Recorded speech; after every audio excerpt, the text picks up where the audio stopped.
Hello friends, welcome to prep IAS. Friends, ये lecture ancient India का 5th lecture है और आज इस लेक्चर में हम लोग डिस्कस करेंगे इंडियन फिलोसॉफी के बारे में, मतलब भारतीय दर्शन के बारे में। आज हम इस लेक्चर में बात करने वाले हैं। वो सभी लोग जो नए नए हमारे इस चैनल से, हमारे इस इनिशिएटिव से जुड़े हैं, उनके लिए कुछ खास बातें हमारे इस इनिशिएटिव के बारे में। फ्रेंड्स, प्रेप आईएएस ने यूपीएससी प्रीलिम्स 2021 के लिए 3 महीने का फ्री क्रैश कोर्स लॉन्च किया है। 17 मार्च को हमारा ये कोर्स लॉन्च हो चुका था, जो कि 20 जून तक चलने वाला है। काफ़ी सारी अहम चीज़ें हैं, जैसे कि एकदम फ्री है, आपको कोई भी पेमेंट नहीं करना है। पूरा सिलेबस हम लोग यहाँ पे कवर करवा रहे हैं, ठीक है।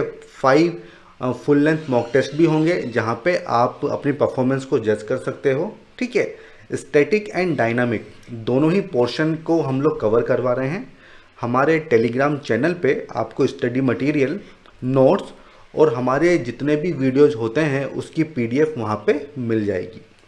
फ्रेंड्स, संडे को एक तो सीसेट की क्लासेस होती हैं और दूसरा डाउट क्लियरिंग सेशन होता है, ठीक है, जहाँ पे आप डायरेक्टली फैकल्टी से बात करके अपने डाउट्स को रिजॉल्व कर सकते हो। हमारी सबसे बड़ी स्ट्रेंथ है हमारी फैकल्टी, जिसे यूपीएससी टीचिंग का या फिर यूपीएससी एग्जामिनेशन का काफ़ी अच्छा एक्सपीरियंस है। इसलिए दोस्तों, आपको काफ़ी फ़ायदा होगा हमारे इस इनिशिएटिव से। इसलिए फ्रेंड्स, मेरी आपसे रिक्वेस्ट है कि हमारे इस इनिशिएटिव को, इस फ्री क्रैश कोर्स को मैक्सिमम लोगों में आप फॉरवर्ड कीजिए, शेयर कीजिए, ताकि ज़्यादा से ज़्यादा लोग हमारे इस इनिशिएटिव के साथ जुड़ सकें। एंड फ्रेंड्स, अगर आपको डिटेल शेड्यूल के बारे में पता करना है, रजिस्ट्रेशन लिंक के बारे में पता करना है, हमारे टेलीग्राम चैनल के बारे में पता करना है, तो आपको कुछ नहीं करना है, डिस्क्रिप्शन बॉक्स में जाइए, वहाँ पे आपको तमाम लिंक मिल जाएंगे, ठीक है फ्रेंड्स। ये हो गई इन्फॉर्मेशन। अब दोस्तों, हम बात करेंगे हमारे आज के टॉपिक की। दोस्तों, इससे पहले अभी तक हम लोगों ने एक तो स्टोन एज देख ली है, ठीक है, इंडस वैली सिविलाइजेशन भी हमने देख ली है, फिर हमने वैदिक पीरियड भी हमने देख लिया है, ठीक है दोस्तों। अब फ्रेंड्स, इसके बाद टॉपिक आता है हमारा जैनिज्म, बुद्धिज्म, ठीक है। बट उससे पहले हम लोग ये फिलोसॉफी वाला टॉपिक भी कवर कर रहे हैं, ताकि एक कॉन्टिन्यूटी बनी रहे, ठीक है। और फिर वैदिक पीरियड के आगे का जो पोर्शन होगा, हम नेक्स्ट टू नेक्स्ट लेक्चर में उसको स्टार्ट करेंगे। दोस्तों देखिए, फिलोसॉफी का मतलब क्या होता है? दर्शन, ठीक है। अब इसमें होता क्या है वो हम अब देखेंगे।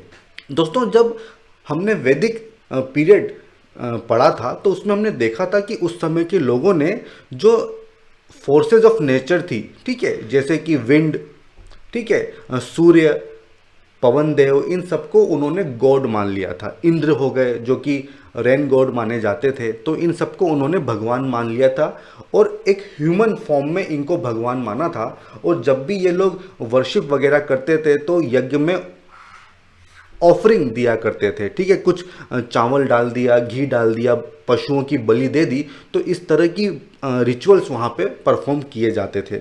लेकिन दोस्तों, कुछ ऋषियों का ऐसा मानना था कि ये जो गॉड्स हैं, ये जो नेचर की फोर्सेस हैं जिनको हमने गॉड माना है, एक्चुअली जो अल्टीमेट बीइंग, जो परमात्मा है, वो तो कुछ और ही है, ठीक है। तो यहाँ पे वो लोग परमात्मा की बातें करते थे, ठीक है। और बहुत सारे सवाल लोगों के मन में आते थे कि यार, ये परमात्मा क्या है, ठीक है, इस सृष्टि का निर्माण कैसे हुआ है, process of creation of this universe, ठीक है, आत्मा का परमात्मा के साथ क्या संबंध है, ठीक है। तो इस तरह के काफ़ी सारे क्वेश्चंस लोगों के मन में आते थे और इन सब सवालों का जवाब दिया गया था फिलोसॉफी के द्वारा, दर्शन के द्वारा। इसीलिए दर्शन को पढ़ना हमारे लिए काफ़ी ज़रूरी हो जाता है।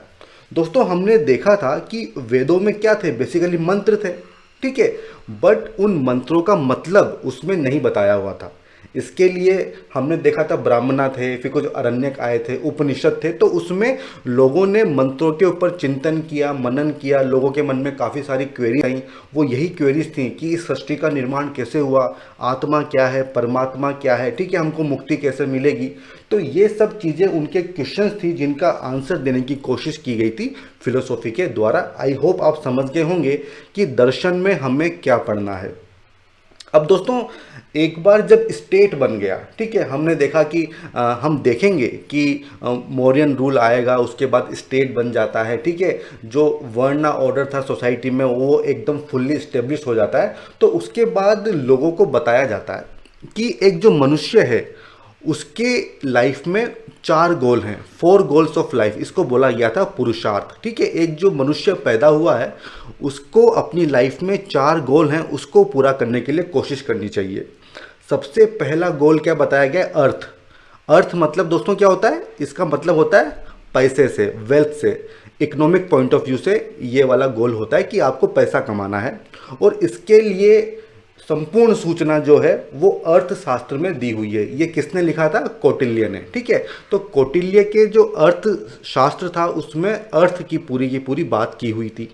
दूसरा जो गोल आता है वो आता है धर्म का, ठीक है। अब ऑब्वियस सी बात है, धर्म का मतलब क्या होता है? जो भी सोशल ऑर्डर होगा उसका रेगुलेशन किस तरह से किया जाएगा, क्या कानून कायदे होंगे, किस तरह से लोग जो हैं कानूनों का पालन करेंगे, क्या सज़ा होगी, ठीक है। तो वो सब चीज़ें आती है धर्म में, और इसको बताने के लिए काफ़ी सारे धर्म शास्त्र हमको देखने को मिलते हैं, ठीक है दोस्तों।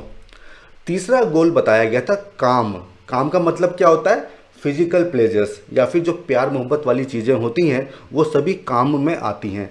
और इसके लिए कामशास्त्र या फिर कामसूत्र इन सब की रचना की गई थी, जिसमें इस गोल ऑफ लाइफ को अचीव करने के लिए बातें बताई गई थी। फ्रेंड्स, ये जो तीनों गोल्स हमने भी डिस्कस किए हैं, अर्थ, धर्म और काम, इनका संबंध सांसारिक समस्याओं से था। जो मटेरियल वर्ल्ड है और उसकी जो प्रॉब्लम है उसके साथ इसका संबंध था। लेकिन जो फोर्थ गोल है वो क्या है? मोक्ष, मतलब मुक्ति, और इसको बोलते हैं साल्वेशन। इसका जवाब हमको मिलता है फिलोसॉफी या फिर दर्शन से। मतलब एक आदमी को मोक्ष कब मिलता है, किस तरह से मिलता है, साल्वेशन उसको कब मिलता है। अब दोस्तों देखिए, मोक्ष का मतलब क्या होता है कि जब आपको लाइफ एंड डेथ, जीवन और मृत्यु के सर्किल से जब आपको मुक्ति मिल जाती है तो हम उसको कहते हैं कि आपको मोक्ष प्राप्त हो गया है, ठीक है। ये तो था उसकी फर्स्ट डायमेंशन। और दूसरी डायमेंशन क्या होती है कि अगर आपको रियल नॉलेज हासिल हो जाए, ठीक है, सत्य क्या है अगर आपको वो पता चल जाए, तो उसको भी हम कहते थे कि आपको मोक्ष की प्राप्ति हो गई है, आपका साल्वेशन हो गया है, ठीक है फ्रेंड्स। तो ये दोनों डायमेंशन आपको याद रखनी होगी। अब दोस्तों, ये जो क्वेश्चन था कि साल्वेशन, मोक्ष, मुक्ति किस तरह से मिलेगी, तो इसका जवाब डिफरेंट डिफरेंट लोगों ने डिफरेंट तरीके से दिया। और इसीलिए हम देखते हैं कि काफ़ी सारे स्कूल्स हमको देखने को मिलते हैं। इन स्कूलों को हम 2 कैटेगरी में डिवाइड कर सकते हैं। सबसे पहला है ऑर्थोडॉक्स स्कूल्स और दूसरा है हेटेरोडॉक्स स्कूल्स।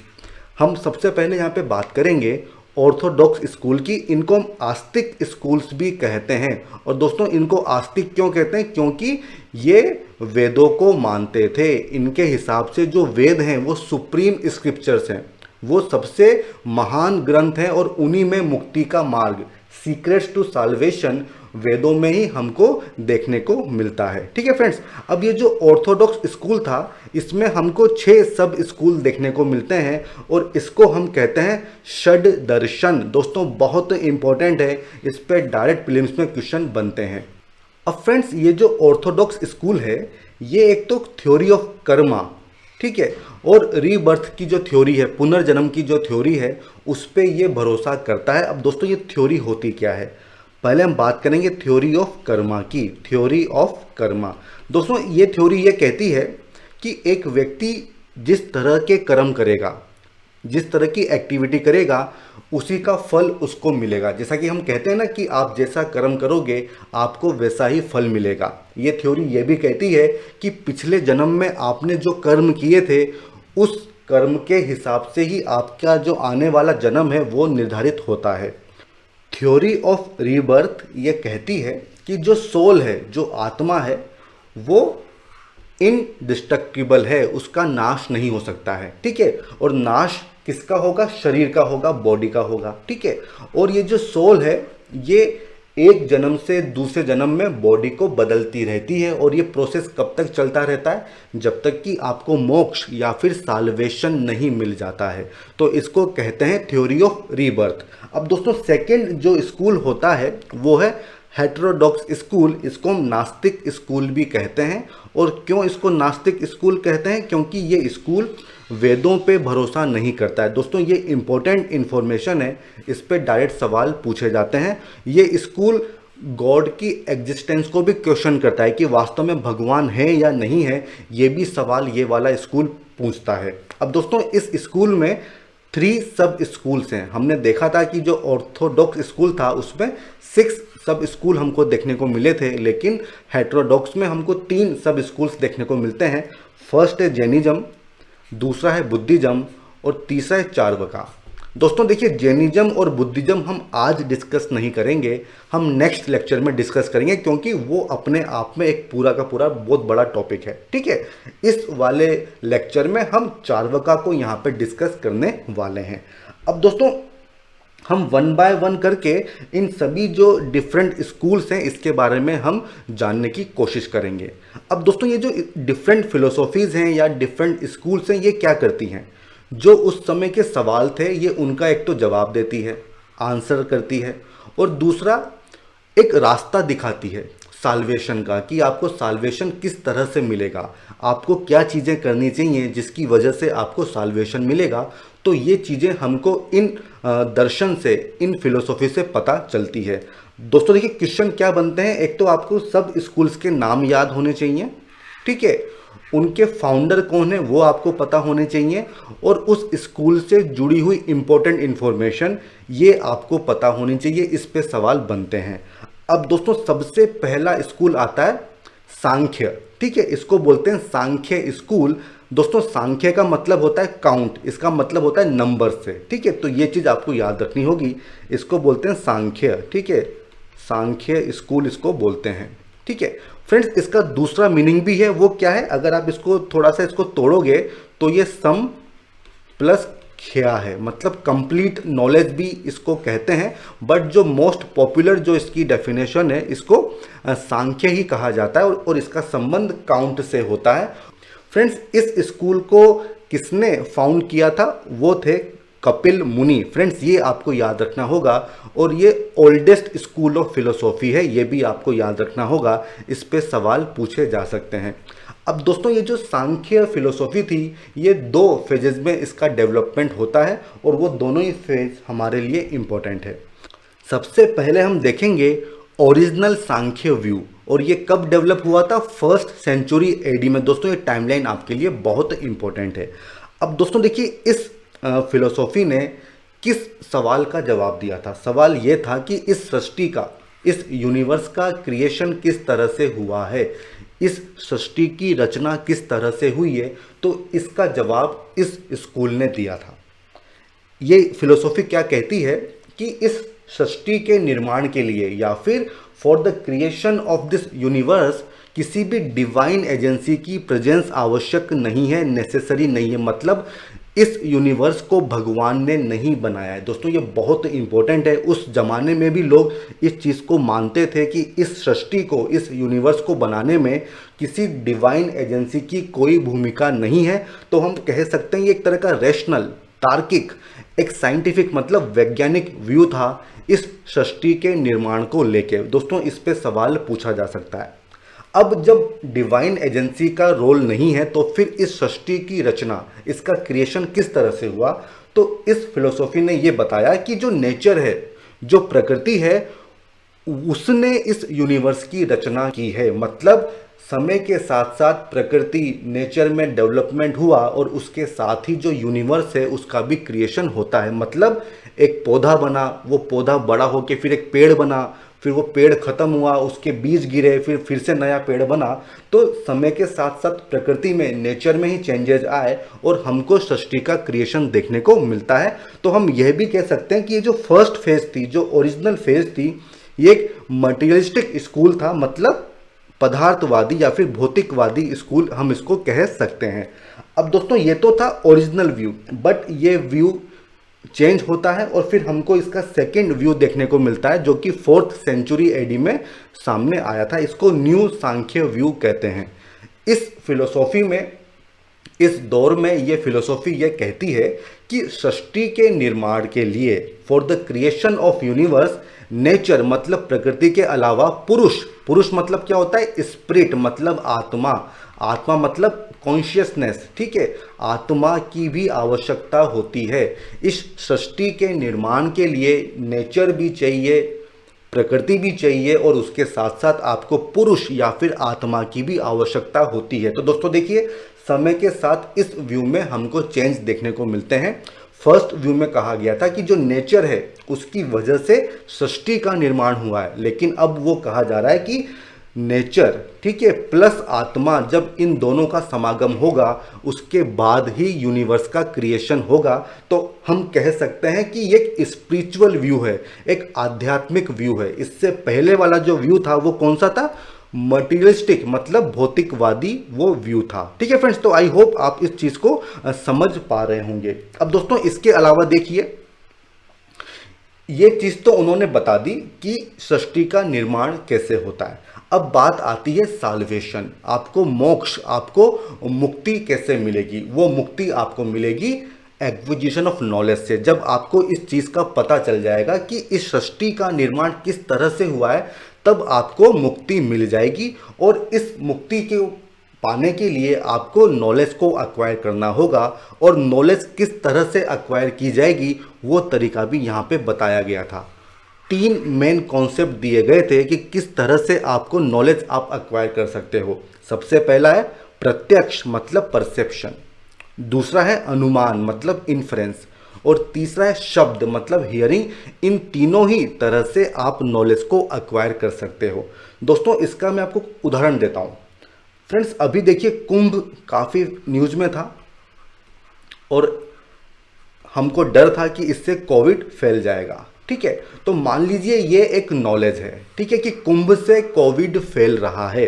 अब इसको प्राप्त करने के क्या तरीके हो सकते हैं। सबसे पहला है प्रत्यक्ष, मतलब आप खुद जो हैं कुंभ में चले जाइए, वहाँ पे आप देख रहे हैं कि डेली बहुत सारे कोविड के केसेस आ रहे हैं, तो आप प्रत्यक्ष रूप से इस नॉलेज को एक्वायर कर सकते हो कि भाई कुंभ में कोविड काफ़ी बड़ी मात्रा में फैल रहा है। दूसरा आता है अनुमान, ठीक है, आप इन्फ्रेंस करते हो। इसका मतलब क्या है फ्रेंड्स, अनुमान, आप अखबार में एडवर्टाइजमेंट देखते हो कि जो गवर्नमेंट है वो लोगों को बुला रही है कुंभ में, और आपको ये भी पता है कि जहाँ पे भीड़ होती है वहाँ पे कोरोना ज़्यादा फैलता है। तो आप एक अनुमान लगा सकते हो कि क्योंकि ज़्यादा से ज़्यादा लोग कुंभ में पहुँच रहे हैं और जहाँ भीड़ होती है वहाँ पे कोरोना फैलता है, तो आप एक अनुमान लगा सकते हो कि कुंभ में भी कोरोना फैलेगा, ठीक है। तीसरा क्या है, शब्द। दोस्तों इसका मतलब क्या है, कोई ऐसा व्यक्ति जो वहाँ पे था, अगर वो आपको बता दे कि भाई वहाँ तो कोरोना काफ़ी ज़्यादा फैल रहा है, तब भी आपको इस बात का ज्ञान हो जाएगा कि कुंभ में कोरोना फैल रहा है। या फिर अगर न्यूज़पेपर में ये हेडलाइन आती है कि कुंभ की वजह से इतने केसेस बढ़े, तो वो भी आप एक जरिया होगा इस चीज़ को समझने का कि कुंभ में कोरोना फैल रहा है। दोस्तों ये मैंने काफ़ी क्रूड आपको एग्जाम्पल दिया है, लेकिन इस एग्जाम्पल से आप प्रत्यक्ष, अनुमान और शब्द को अच्छे से समझ सकते हो, ठीक है फ्रेंड्स। तो हमने देखा कि ये जो सांख्य स्कूल है इसने हमको ये बताया कि सृष्टि का निर्माण कैसे हुआ है, ठीक है, आपको मुक्ति किस तरह से मिलेगी, आपको साल्वेशन किस तरह से मिलेगा, वो मिलेगा नॉलेज के थ्रू, ठीक है। और नॉलेज आपको किस तरह से एक्वायर होगी, उसके 3 कॉन्सेप्ट सांख्य स्कूल हमको देता है। अब दोस्तों देखिए, यहाँ पे हमने बात की प्रकृति की और हमने बात की पुरुष की, और जब पुरुष और प्रकृति मिलते हैं तो हमने देखा है कि किस चीज़ का निर्माण होता है, सृष्टि, यूनिवर्स का निर्माण होता है। तो यहाँ पे आप पुरुष को मेल से और प्रकृति को फीमेल से भी आप लिंक कर सकते हो। तो ये सवाल भी अक्सर पूछा जाता है और ये एक तरह का साइंटिफिक सिस्टम और इंक्वायरी भी इसको कहा जाता है। अब दोस्तों जो सेकंड जो स्कूल है वो है योग स्कूल। दोस्तों ये आपको काफ़ी इसके बारे में पता होगा, क्योंकि आजकल आप किसी भी टीवी चैनल पे देख लीजिए, बाबा रामदेव आपको मिल जाते हैं, ठीक है। तो अब हम योग स्कूल के बारे में बात करेंगे। फ्रेंड्स देखिए, योग स्कूल ने क्या बताया। सबसे पहले तो हम ये देखते हैं कि इसके फाउंडर कौन थे।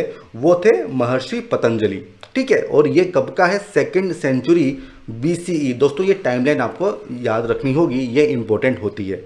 अब दोस्तों इस स्कूल ने ये बताया कि आपको साल्वेशन कब मिलेगा, ठीक है। साल्वेशन आपको कब मिलेगा, जब आप मेडिटेशन और जो योग टेक्निक्स होती हैं जब आप इसको कंबाइन कर लोगे तो उसके बाद ही आपको साल्वेशन मिलेगा, आपकी मुक्ति संभव है। और इसके लिए उन्होंने काफ़ी सारी एक्सरसाइजेज, व्यायाम बताया, जैसे कि कुछ आसन होंगे, ठीक है, कुछ प्राणायाम्स होंगे, ब्रीदिंग एक्सरसाइज होंगी। तो अगर आप इनको करते हो तो फिर उससे आपका मुक्ति, आपका साल्वेशन पॉसिबल है। और भी काफ़ी सारे तरीके बताए थे, जैसे कि यम, नियम, प्रत्याहारा, धरना, ध्यान, समाधि, ये सब डिफरेंट डिफरेंट योग हैं दोस्तों। तो इन सबको जब आप फॉलो करते हो तब आपको मुक्ति मिलती है। अब दोस्तों देखिए, इसमें क्या है कि जब आप योग की टेक्निक को यूज करोगे, जब आप योग करोगे तो उससे होगा क्या कि आपका कंट्रोल आपके शरीर के ऊपर, आपके दिमाग के ऊपर और जो आपकी इंद्रियां हैं, जो आपके सेंसरी ऑर्गन्स हैं, उनके ऊपर आपका कंट्रोल हो जाएगा। और उससे क्या होगा कि आप अपना ध्यान एकदम केंद्रित कर पाओगे और इस तरह से आपको मुक्ति, आपको साल्वेशन मिल जाएगा। फ्रेंड्स, आई होप आपको ये चीज़ें समझ में आ रही होंगी। हर जो फिलोसॉफी है वो डिफरेंट डिफरेंट तरीका बता रही है कि आपको किस तरह से मुक्ति मिलेगी। अब दोस्तों अगली जो फिलोसॉफी हमारे सामने आती है वो आती है न्याय स्कूल। दोस्तों बहुत इंपॉर्टेंट है, ये नाम से ही देखिए इसमें न्याय है, ठीक है फ्रेंड्स। अब इसके फाउंडर कौन थे? गौतम ऋषि। दोस्तों ये सवाल पूछा जा सकता है कि न्याय स्कूल के फाउंडर कौन थे, और आपको हर स्कूल के फाउंडर के बारे में पता होना चाहिए। दोस्तों इन्होंने कहा था कि साल्वेशन के लिए आपको लॉजिकल थिंकिंग जो है वो आपको यूज करनी होगी। दोस्तों देखिए, उस समय कि लोग लॉजिकल थिंकिंग, साइंटिफिक व्यू की बात कर रहे हैं, और अगर आज हम देखते हैं तो कितना सारा अंधविश्वास हमारे यहाँ पे फैला हुआ है, तो हमको कुछ वहाँ से सीखना चाहिए। वो लोग तब भी लॉजिकल थिंकिंग की वहाँ पे बात कर रहे थे। एंड दोस्तों लॉजिकल थिंकिंग के लिए उन्होंने टूल्स दिए थे, जैसे कि इन्फ्रेंस, हियरिंग एंड एनालॉजी। दोस्तों ये तो हम आपको ऑलरेडी समझा चुके हैं। फ्रेंड्स, ये एनालॉजी क्या होती है इसको हम एक एग्जाम्पल के माध्यम से समझ सकते हैं। इसको आप समझ सकते हो कि कंपेयर हम लोग कर रहे हैं। जैसे मान लीजिए प्रॉब्लम क्या है कि एक जंगल में आग लग गई है, आपको ये खबर मिलती है, ठीक है। अब या तो आप प्रत्यक्ष रूप से वहाँ पे जाओ और देखो कि वहाँ पे आग लग रही है कि नहीं लग रही है, या फिर आप थोड़ा लॉजिकल थिंकिंग लगा सकते हो। और वो थिंकिंग क्या होगी कि देखिए, क्योंकि मुझे धुआं, स्मोक का एमिशन दिख रहा है, धुआं निकलता हुआ दिख रहा है, इसका मतलब वहां पे जरूर आग लगी होगी, ठीक है। क्योंकि मुझे पता है कि जब भी आग लगती है तो वहां पे धुआं उठता है, तो इसलिए मैं ये चीज कह सकता हूं कि उस जंगल में आग लग रही है। तो इसको बोलते हैं एनालॉजी, ठीक है फ्रेंड्स। तो लॉजिकल थिंकिंग के माध्यम से आपको रियल नॉलेज पता चलेगी और फिर रियल नॉलेज से आपको साल्वेशन पता चलेगा, ठीक है फ्रेंड्स। तो ये थी न्याय philosophy. Friends, next school is Vaisheshika school. दोस्तों ये बहुत इंपॉर्टेंट है। इसके फाउंडर कौन थे? ऋषि कन्नड़। दोस्तों ये क्यों इंपॉर्टेंट है? क्योंकि एटॉमिक थ्योरी, फिजिक्स, ये सब हमको यहाँ से इसका ज्ञान होता है, इसलिए दोस्तों ये हमारे लिए बहुत इंपॉर्टेंट है। इस स्कूल में ये बताया गया था कि सृष्टि के निर्माण के लिए, ठीक है, जब हम यूनिवर्स के क्रिएशन की बात करते हैं तो इसका क्रिएशन के लिए 5 मेन एलिमेंट होते हैं, जैसे कि फायर मतलब अग्नि, एयर मतलब वायु, वाटर मतलब पानी, अर्थ और ईथर। जब ये 5 एलिमेंट मिलेंगे, इनको क्या बोलते हैं? द्रव्य, ठीक है। तो जब ये 5 एलिमेंट मिलेंगे तभी किसी चीज़ का निर्माण पॉसिबल होगा। ये इस स्कूल में बताया गया था दोस्तों, और तब बताया गया था इतने साल पहले, ठीक है।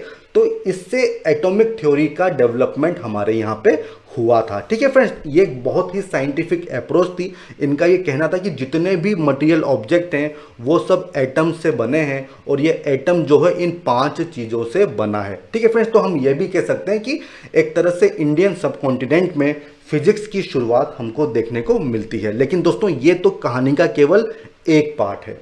इस कहानी का दूसरा पार्ट ये भी था कि ये स्कूल जो है ये गॉड मतलब भगवान में विश्वास करता था, और उसको इस सृष्टि में गाइडिंग प्रिंसिपल भी मानता था। मतलब जो एक साइंटिफिक व्यू था वो तो हमने देखा, बट यहाँ पे हमको एक स्पिरिचुअल व्यू भी देखने को मिल रहा है। इनका ये भी कहना था कि जो लॉ ऑफ कर्मा है, मैं आपको ऑलरेडी समझा चुका हूं कि लॉज ऑफ कर्मा क्या होते हैं। वो इस यूनिवर्स को गाइड करते हैं, आपके एक्शंस से आपका फ्यूचर डिपेंड करता है, ठीक है फ्रेंड्स।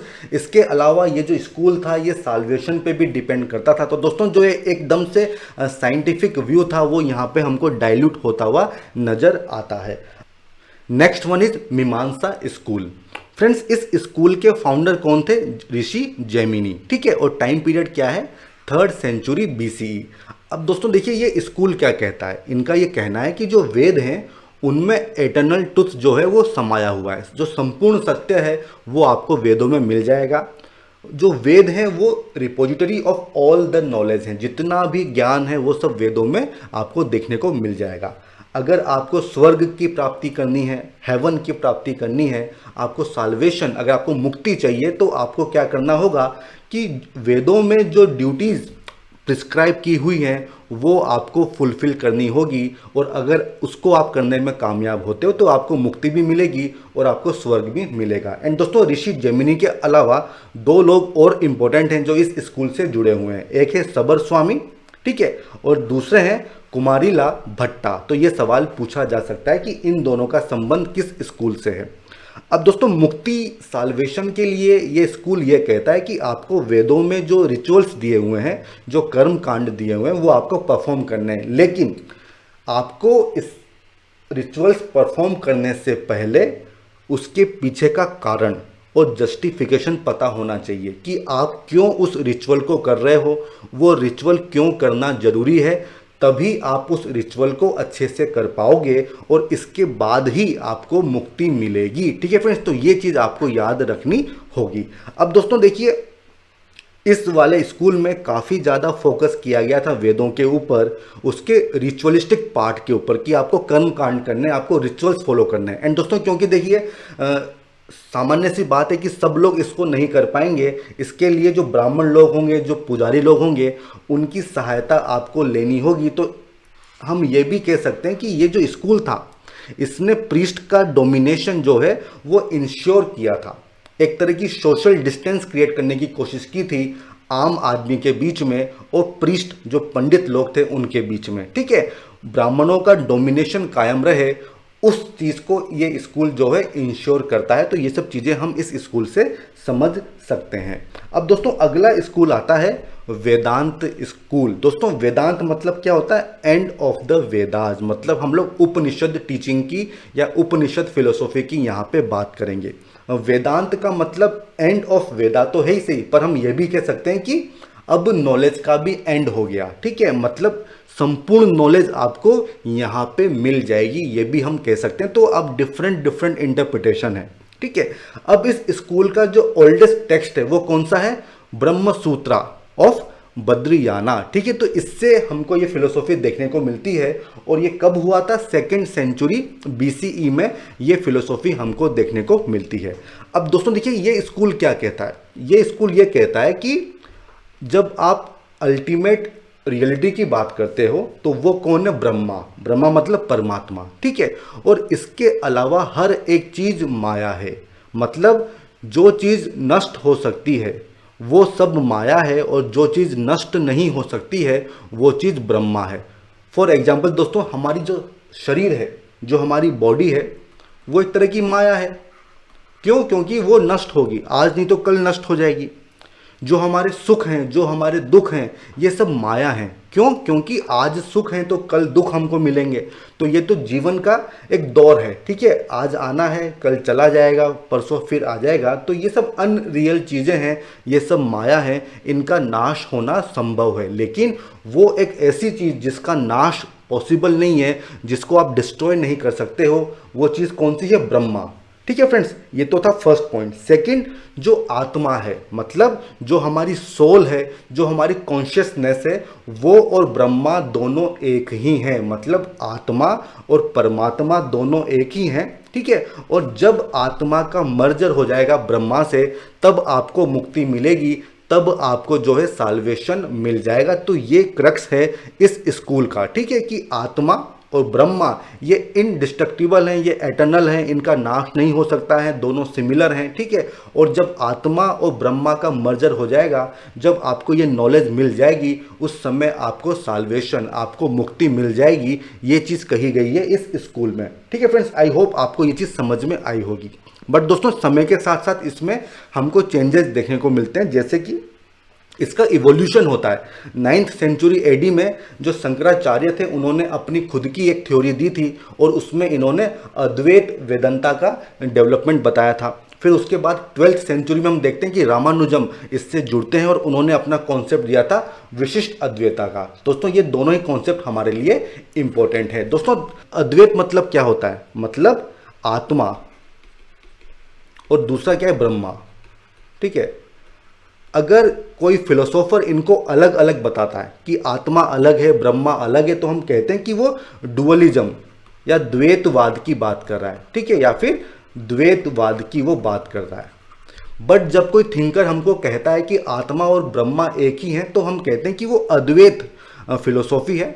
ठीक है, वो मोनोइज्म की बात कर रहा है। ठीक है, इसको बोलते हैं अद्वैत। तो ये एक कॉन्सेप्ट है जो आपको पता होगा। अब दोस्तों ये जो शंकराचार्य थे और जो रामानुजम थे, इनमें हमको थोड़ी सी डिससिमिलरिटी देखने को मिलती है इनके व्यूज़ में। दोस्तों ये अगर हम बात करें शंकराचार्य की, तो उनके हिसाब से जो ब्रह्मा है वो विदाउट एनी एट्रीब्यूट्स हैं, मतलब उसमें कोई भी क्वालिटीज़ नहीं है। क्वालिटी आपको देखने को नहीं मिलेगी, क्वालिटी वो फॉर्मलेस होगा। ठीक है, और जब फॉर्मलेस होगा तो आप कैसे पूजा करोगे। ठीक है, तो साल्वेशन अचीव करने का सबसे उत्तम मार्ग क्या बताया गया था, नॉलेज, कि अगर आप नॉलेज को गेन कर लोगे तो आपको साल्वेशन मिल जाएगा। क्यों, क्योंकि ब्रह्मा जो है वो विदाउट एनी एट्रीब्यूट है। जबकि अगर हम रामानुजम की बात करें तो उनके हिसाब से जो ब्रह्मा है वो उनके पास एट्रीब्यूट्स हैं, उनके पास एक क्वालिटी है। ठीक है, क्वालिटीज़ हैं उनके पास। ठीक है, उनके पास फॉर्म भी है। इसलिए अगर आपको साल्वेशन प्राप्त करना हो तो उसके लिए आपको भक्ति करनी पड़ेगी, आपको डिवोशन करना पड़ेगा। एंड दोस्तों इसके बाद पूरा का पूरा भक्ति मूवमेंट में हम इसको आगे लेके जाएंगे। वहाँ पे काफ़ी सारे ऋषि वगैरह हम डिस्कस करेंगे काफ़ी डिटेल में। अब दोस्तों देखिए, यहाँ पे आपको सगुण और निर्गुण की भी बात समझ में आई होगी कि अगर विदाउट एनी एट्रीब्यूट्स हैं तो हम उसको क्या कहते हैं, निर्गुण। ठीक है, उसको हम कहते हैं निर्गुण। और अगर गुण है, कुछ एट्रीब्यूट्स है, तो हम क्या कहते हैं उसको, सगुण उसको हम कहते हैं। ठीक है फ्रेंड्स, तो ये कॉन्सेप्ट यहाँ पे आपको देखने को मिलेगा। इसके अलावा जो वेदांत फिलोसॉफी है वो थ्योरी ऑफ कर्मा को भी मानती है। ठीक है, पुनर्जन्म रीबर्थ वाली थ्योरी को भी मानती है। तो दोस्तों ये सब चीज़ें वो हैं जो हमारे लिए एग्जामिनेशन पॉइंट ऑफ व्यू से बहुत इंपॉर्टेंट है। अब दोस्तों सेकंड आता है हेटेरोडॉक्स स्कूल, और इसमें यहाँ पे हम केवल एक ही चीज़ डिस्कस करेंगे, वो है चार्वाका स्कूल या फिर लोकायता फिलोसॉफी। दोस्तों बहुत इंपॉर्टेंट है। ठीक है, इस फिलोसॉफी, इस स्कूल के फाउंडर थे ऋषि बृहस्पति। ठीक है, और दोस्तों ये जो फिलोसॉफी है इसको वेदों में भी और जो बृहद अनन्यका उपनिषद है वहाँ पर भी देखने को मिलता है। ये कंप्लीटली मटीरियलिस्टिक व्यू है। वो क्यों है हम आगे देखेंगे। अब दोस्तों अगर आप ये वर्ड देखोगे लोका, ठीक है, तो आप समझ सकते हो कि एक तो इसका संबंध कॉमन पीपल, आम आदमी से होगा, और दूसरा जो फिजिकल और मटेरियल वर्ल्ड है जिसको लोक कहते हैं उसके साथ इसका संबंध है। दोस्तों अब हम बात करेंगे कि इस फिलोसॉफी में क्या क्या बातें कही गई है। सबसे पहला, complete disregard of any world beyond this world. दोस्तों लोगों की समस्या क्या थी, उनके डाउट्स क्या थे कि मरने के बाद क्या होगा। तो भाई ऐसा कुछ नहीं है, जो कुछ भी है इसी संसार में है, इस संसार के बाहर कुछ भी नहीं है, ऐसा ये फिलोसॉफी कहती थी। दूसरा पॉइंट यह है कि denied the existence of any super natural और डिवाइन एजेंट। मतलब दोस्तों कोई भी सुपर नेचुरल एजेंट नहीं होता है, कोई देवी देवता नहीं है, ना ही कोई ब्रह्मा है, ना ही कोई गॉड है। और साल्वेशन के लिए भी ये मना करता था कि किसी भी तरह के साल्वेशन की आपको ज़रूरत है ही नहीं, ऐसा कुछ भी नहीं होता है।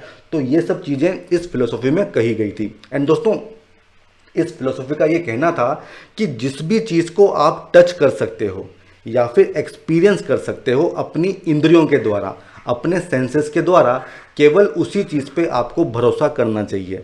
क्या आपने भगवान को देखा है? नहीं, तो भगवान नहीं है।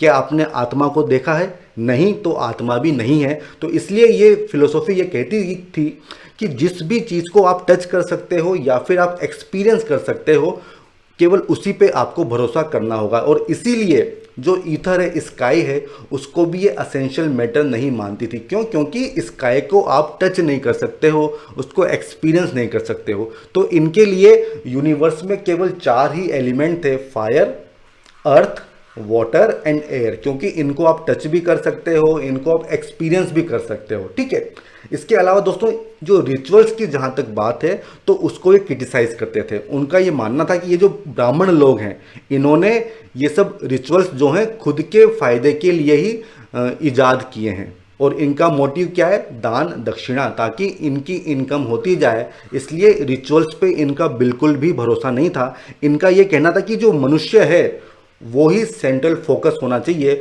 और जब तक वो जीवित है उसको अपनी ज़िंदगी को हर तरह से एंजॉय करना चाहिए। ठीक है, कुछ भी करो, कुछ भी भले कंज्यूम करो, किसी भी तरह की एक्टिविटी करो, जब तक आप जीवित हो तब तक आपको इस जीवन को एंजॉय करना है। Should enjoy himself as long as he lives. ठीक है फ्रेंड्स, तो ये इस फिलोसफी का कहना था। इसके अलावा दोस्तों इस फिलोसफी का ये कहना था कि जो डेथ जब होती है तो डेथ होने से ही जो ह्यूमन बीइंग है वो ख़त्म हो गया।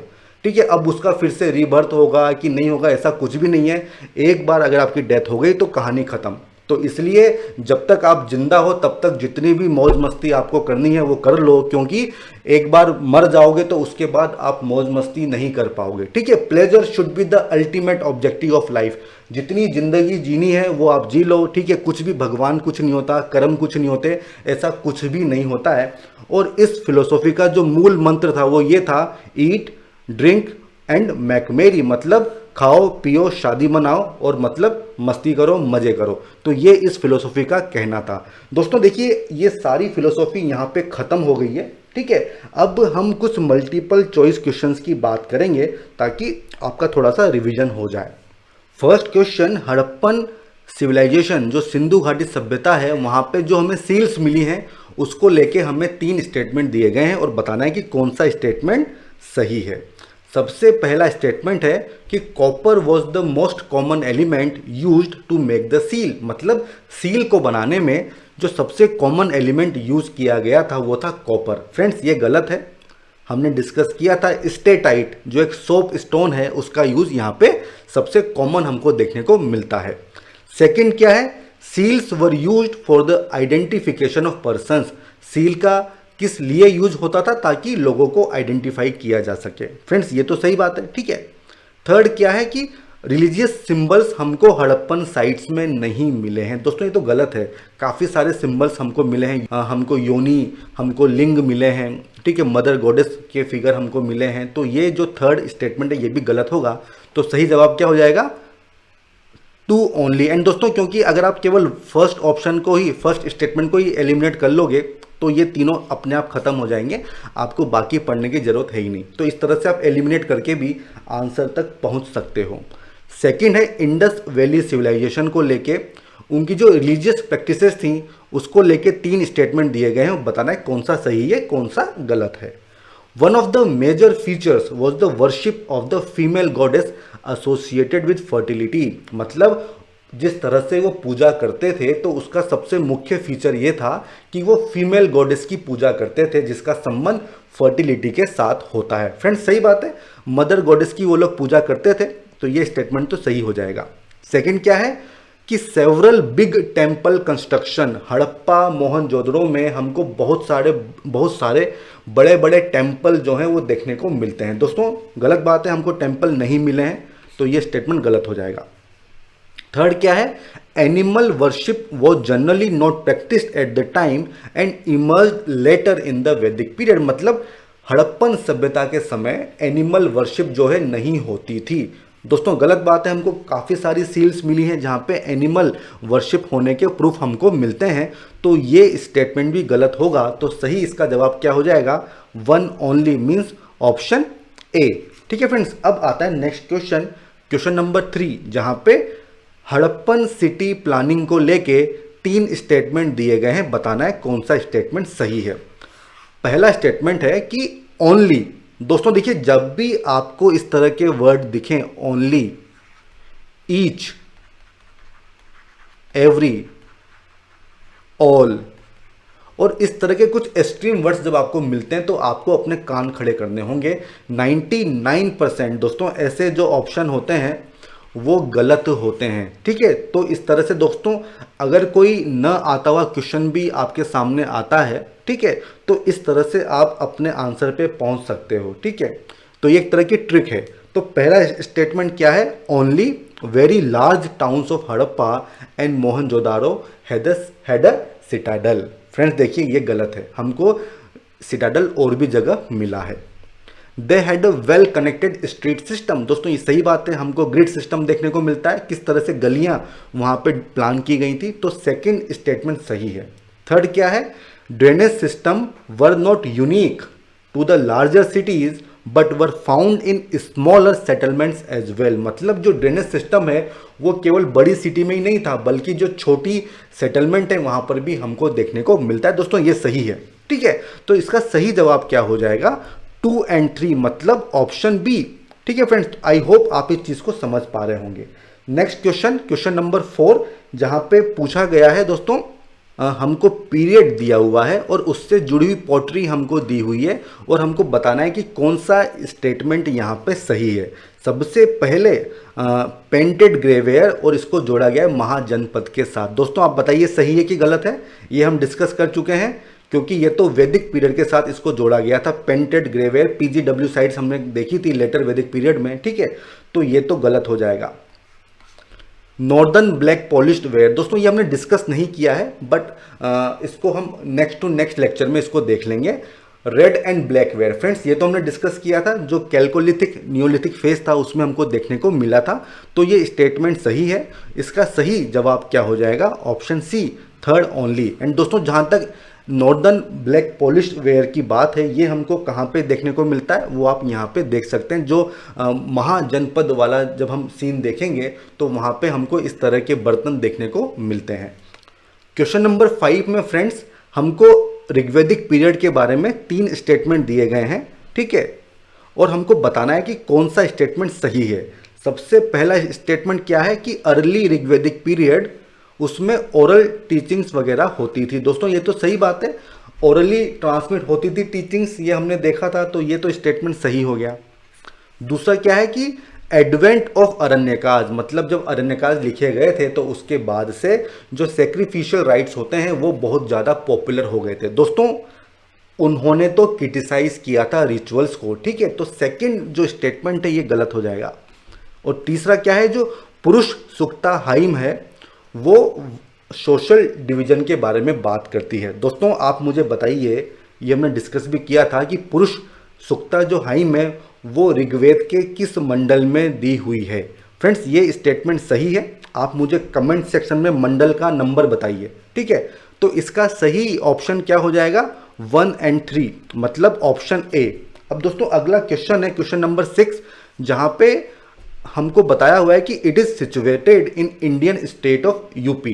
एक ऐसी साइट है जो कि यूपी में हमको देखने को मिलती है, और वो किस चीज़ के लिए फेमस है, प्री हिस्टोरिक साइट्स के लिए, भले ही वो पेलियोलिथिक हो, मीजोलिथिक हो, मेगालिथिक पीरियड हो। अब दोस्तों देखिए, हमने बेलन वैली के बारे में देखा था दोस्तों, तो इसी पे ये सवाल पूछ लिया गया है और ये हमने नोट्स में डिस्कस भी किया था। इसका सही जवाब क्या हो जाएगा, ऑप्शन ए, बेलन वैली। अब दोस्तों क्वेश्चन नंबर 7, ये फिलोसॉफी और फीचर्स यहाँ पे दिए हुए और हमको मैच करना है। दोस्तों देखिए इस तरह के क्वेश्चन आ सकते हैं, ठीक है। अब सबसे पहला है सांख्य। दोस्तों हमने सांख्य जस्ट अभी डिस्कस किया है, तो कौन सा फीचर यहाँ पे सही होगा सांख्य के साथ, रेशनल एंड साइंटिफिक थ्योरी, ठीक है दोस्तों, तो ये तो हो जाएगा ए। तो इसका सही जवाब दोस्तों क्या होगा, अगर आप ऑप्शन देखेंगे तो ए के साथ 3 है, मतलब केवल एक ही जगह ये दिया हुआ है, तो ये इसका सही जवाब होगा। हम बाकी भी देख लेते हैं। योग, दोस्तों योग में क्या था कि आपको प्लेजर्स और सेंसेस पे अपना कंट्रोल करना है, तो ये हो जाएगा बी। अगला है मीमांसा। फ्रेंड्स हमने देखा था कि इसमें जो वैदिक टेक्स्ट हैं उसको परफॉर्म करने की बात होती है, तो ये हमको देखने को मिलता है ऑप्शन नंबर 5 में, मतलब ये हो जाएगा सी। अगला है वैशेषिका। फ्रेंड्स ये हमने देखा था, इसमें एटम थ्योरी की बात होती है, तो ये हो जाएगा डी, यहाँ पे डी हो जाएगा, और जो आखिरी है वो हो जाएगा वेदांता। तो दोस्तों इस तरह से आप आंसर तक पहुंच सकते हो, ठीक है। अगला है क्वेश्चन नंबर 8, जहां पे लेटर वैदिक पीरियड को लेके 3 स्टेटमेंट दिए गए हैं और हमें बताना है कि कौन सा स्टेटमेंट इनकरेक्ट है, मतलब सही नहीं है। दोस्तों इस तरह से आप क्वेश्चन को पढ़िएगा कि पूछा क्या है, सही चीज़ पूछी है या गलत चीज़ पूछी है। सबसे पहला कि जो उनका मेन सेंटर था सेटलमेंट का, वो कहाँ था, गंगा यमुना दोआब। फ्रेंड्स ये तो सही बात है, हमने डिस्कस किया था, तो ये तो सही स्टेटमेंट है, ठीक है। तो मतलब ऑप्शन सी और ऑप्शन डी तो होगा ही नहीं। अब आता है Shudras belong to the Dwija system. दोस्तों ये द्विजा सिस्टम क्या होता है हम अगली स्लाइड में देखेंगे। ये स्टेटमेंट गलत है, क्योंकि जो शुरू के 3 वर्ण थे उन्हीं को द्विजा सिस्टम फॉलो करने की आज़ादी थी, शूद्रा को ये आज़ादी नहीं मिली हुई थी, तो ये गलत है, ठीक है। और तीसरा क्या है, the head of the craftsman guild was called Shreshthi. दोस्तों ये स्टेटमेंट भी गलत है, क्यों हम अगली स्लाइड में देखेंगे। तो सही जवाब क्या हो जाएगा, ऑप्शन बी 2 and 3 ओनली, ठीक है फ्रेंड्स। अब इसके बारे में समझते हैं। दोस्तों देखिए द्विजा का मतलब क्या होता है, ट्वाइस बोर्न, जिसका 2 बार जन्म हुआ हो, और ऐसे लोग जो हैं वो वैदिक रिचुअल्स को, सेरेमनीज को परफॉर्म कर सकते हैं, वो इस चीज़ के लिए क्वालिफाइड होते हैं, इसलिए उसको द्विजा सिस्टम कहते हैं। और जो शूद्रा थे वो इस सिस्टम से बिलोंग नहीं करते थे। अब दोस्तों देखिए हमने देखा था कि ट्रेडिंग एक्टिविटी स्टार्ट होती है, ठीक है, तो इनके ग्रुप्स बन जाते हैं, ठीक है। तो गिल्ड का मतलब क्या होता है, गिल्ड एसोसिएशन। जब मर्चेंट्स और क्राफ्टमैन अपने अपने समूह बना लेते हैं उसको हम गिल्ड भी कहते हैं, और उसका एक नाम क्या था, श्रेणी, ठीक है। अब ये सृष्टि क्या होता है, जो मर्चेंट गिल्ड है उसके हेड को हम सृष्टि के नाम से जाना जाता था, मतलब मर्चेंट गिल्ड। जबकि क्वेश्चन में पूछा है क्राफ्टमैन गिल्ड के हेड को सृष्टि कहते हैं फ्रेंड्स, जबकि मर्चेंट गिल्ड के हेड को हम कहेंगे श्रेष्ठी, ठीक है फ्रेंड्स। तो इस तरह से छोटे छोटे पेंच होते हैं क्वेश्चंस में, जिससे कभी कभी हमारे सवाल आते हुए भी गलत हो जाते हैं। अब अगला क्वेश्चन नंबर 9। दोस्तों इसमें हमको फिर से फिलोसॉफी के बारे में पूछा गया है, बहुत बड़ा सा स्टेटमेंट दिया गया कि this school believes in the physicality of the universe and is considered to be the realistic and objective philosophy that governs the universe. Scientific approach है और एक्सप्लेन करता है यूनिवर्स किस तरह से बना है, ठीक है। Also responsible for the beginning of physics. दोस्तों देखिए यही चीज़ें जो हमें पकड़नी है, ठीक है। फिजिक्स की शुरुआत इसमें होती है। दोस्तों हमने देखा था कि किस थ्योरी में हमको फिजिक्स देखने को मिलती है, ऑप्शन डी वैशेषिका, ठीक है फ्रेंड्स, ये हमने डिस्कस किया था। अगला क्वेश्चन है क्वेश्चन नंबर 10, जहाँ पे 2 स्टेटमेंट दिए गए हैं 6 स्कूल ऑफ हिंदू फिलोसॉफी को लेके। सबसे पहला स्टेटमेंट क्या है कि they believed in the infallibility of God, मतलब भगवान जो हैं वो कभी गलत नहीं हो सकते हैं, ठीक है फ्रेंड्स। तो ये उन्होंने कहा था। दोस्तों देखिए ये तो गलत बात है, क्योंकि उन्होंने ऐसा वेदों के लिए कहा था। वेद जो हैं वो संपूर्ण सत्य हैं, वो कभी गलत नहीं हो सकते हैं, तो ये तो हो जाएगा गलत, ठीक है। दूसरा क्या है कि the first school to originate in Hindu philosophy was Sankhya. Friends ये तो हमने डिस्कस किया था, ठीक है, कि सांख्य स्कूल में ऐसा हुआ था। तो इसका सही जवाब क्या हो जाएगा, ऑप्शन बी 2 ओनली। दोस्तों हमारा ये लेक्चर यहाँ पे ख़त्म हो चुका है। आई होप आपको ये लेक्चर पसंद आया होगा। अगर आपका कोई सजेशन हो तो आप कमेंट सेक्शन में मुझे बता सकते हो। हम फिर मिलेंगे नए वीडियो के साथ, एक नए लेक्चर के साथ। तब तक के लिए थैंक यू, गुड बाय।